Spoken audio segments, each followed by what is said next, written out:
創志学園 High School, Grade 2, Hiromi Sakade. Diversity, this is a word I learned quite recently. I became fond of it in a short time. One of the reasons is how it sounds, but not only that. This word reminds me of the fact that English as we know it is not just what we learn at school. It has so many varieties. This is what I learned when I went to New Zealand last summer. Now, I'm going to invite you to the world of diversity. When I was talking to some friends I met in New Zealand in English, they sometimes said "sure."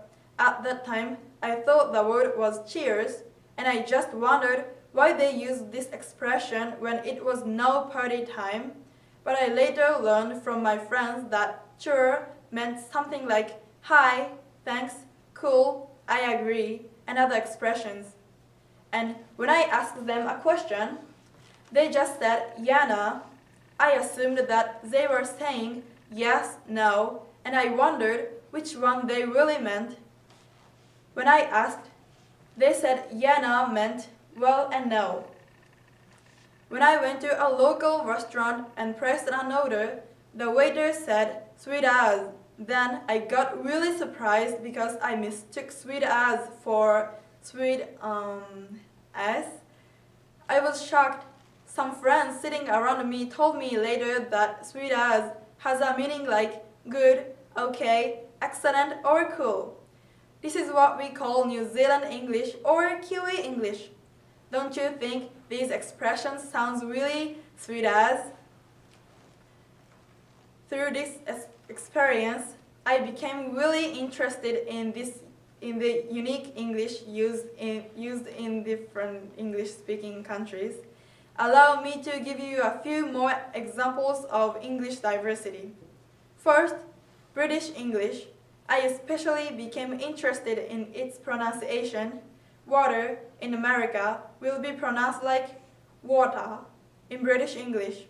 In other words, British people tend not to pronounce the O sound, but to pronounce the T sound more clearly.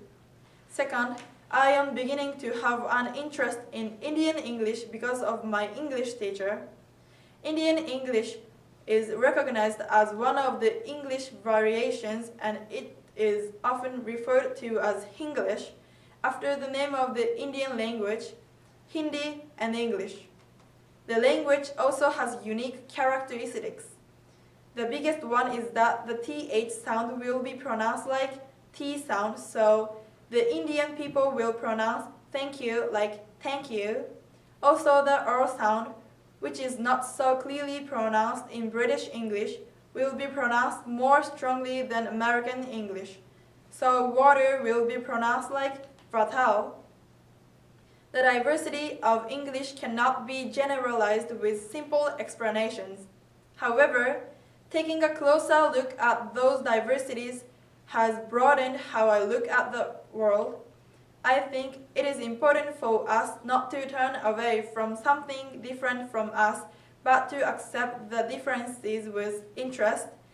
I believe this will lead to true international understanding. Thank you very much.